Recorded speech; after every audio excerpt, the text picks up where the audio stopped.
En el caso de la hija de Jairo, ser testigos de su poder, ser testigos de la resurrección, del poder que tiene Jesús sobre la misma muerte. En el caso que vemos ahora mismo, el caso del monte, demostrarle su divinidad, que fueran testigos de esa divinidad, de quién era Jesús de veras. Y en el caso de Getsemaní, demostrarle también que Jesús era 100% hombre.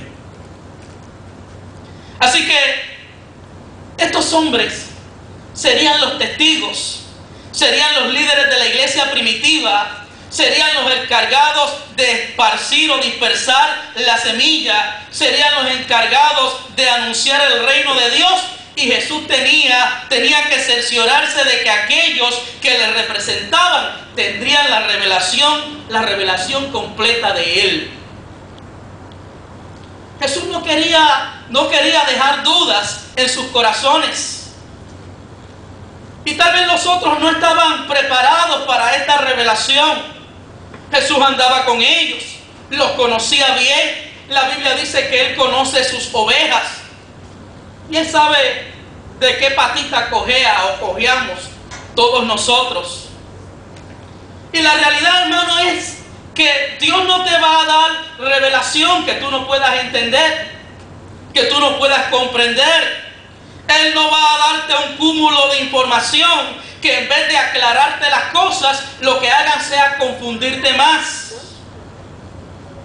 Es como dice la Escritura: os di a beber leche y no viandas, porque no erais capaces de digerirlas aún. Ahora, eso no quiere decir que uno se mantenga en la leche toda la vida. Pues claro que no. Porque tú serás responsable de comunicar el reino de Dios, la revelación de Dios a otros. Así que es importante que no nos quedemos solamente en la leche. Y Jesús parte para el monte, para un monte alto. Y tradicionalmente se dice que fue en el monte Tabor. Otros no tienen esa misma concepción o lo creen de esa manera. Otros dicen que fue en el monte Hermón, porque en el monte Tabor había una edificación en aquel lugar y no se pensaba que Jesús estuviera allí.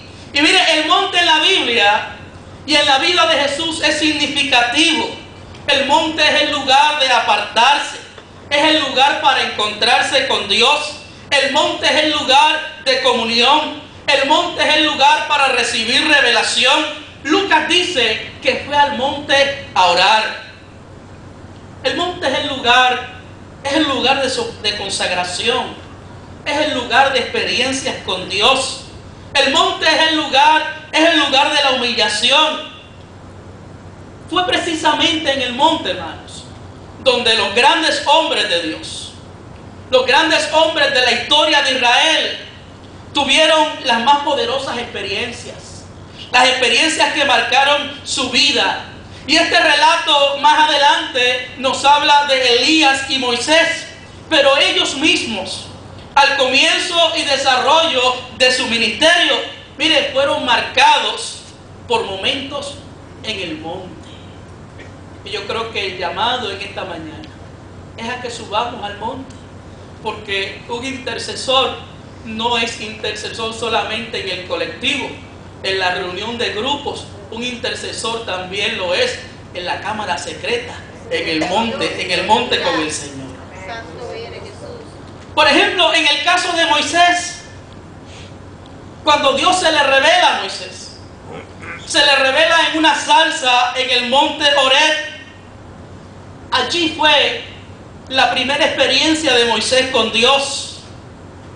Cuando Moisés recibió la ley, la recibió en el monte, donde Dios hablaba cara a cara con él, dice la Escritura. Si hablamos del caso de Elías, en el monte Carmelo, Dios le dio una grande victoria sobre los profetas de Baal.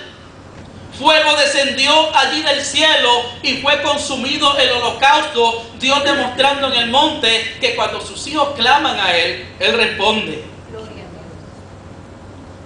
Y también fue en Horeb donde Dios se le revela a Elías en los momentos más difíciles de su ministerio, en momentos de fragilidad, en momentos de depresión. Allí se le mostró y se le reveló Dios, no en el estruendo de una tormenta, sino en el silbido apacible, con una voz suave y voz delicada.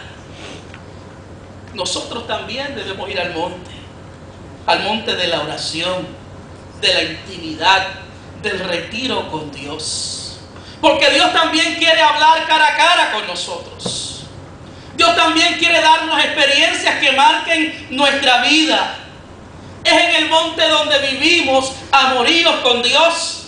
Es en el monte donde tenemos romance espiritual. Es ahí donde te dará las experiencias que marcarán tu vida para marcar la vida de otros. Y dice la Escritura que Jesús se transfiguró, que demudó su rostro, que cambió su aspecto. Y el término es metamorfo o metamorfosis. Un término que solo se vuelve a repetir en la carta del apóstol Pablo a los romanos, en el capítulo 12, el verso 2, cuando la palabra dice: transformaos por medio de la renovación de vuestro entendimiento. Es interesante porque Marcos y Mateo hablan de transfiguración y Lucas dice que se transformó. Es interesante porque cuando habla de transfiguración habla de un cambio de adentro para afuera. Y cuando habla de transformación habla de un cambio de algo que viene de afuera y se mete por dentro. Y es hermoso como dice Mateo, dice que su rostro resplandecía como el sol, que sus vestimentas se hicieron como la luz. Marcos acentúa que se hicieron tan blancas sus vestimentas como la nieve. Y me gusta como Marcos lo describe, porque dice Marcos que no hay ningún lavador en la tierra que lo puede hacer tan blancos, ni siquiera el hace.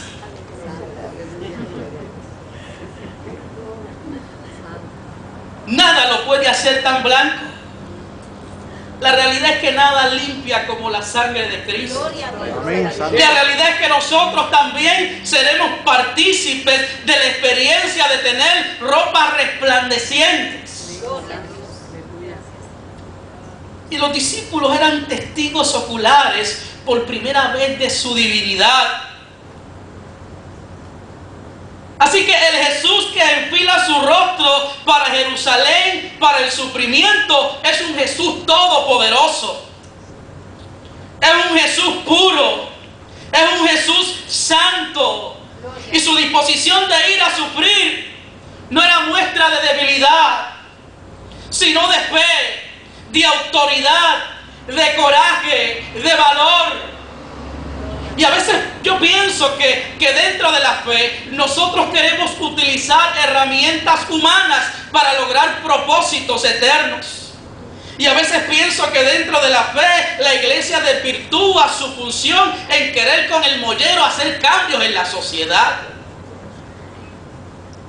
Jesús pudo utilizar un ejército. Jesús pudo utilizar los ángeles.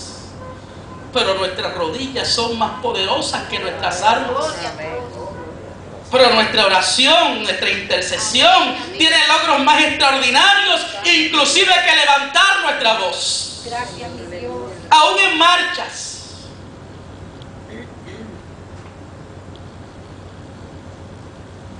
Y aparecen en el panorama dos personajes, Moisés y Elías. Moisés, el más grande de los legisladores, el hombre que recibió la ley de la misma mano de Dios. Elías, el más famoso de los profetas, hombres que parecían demasiado grandes para morir, porque a Moisés lo enterró Dios para que los israelitas no adoraran su cuerpo.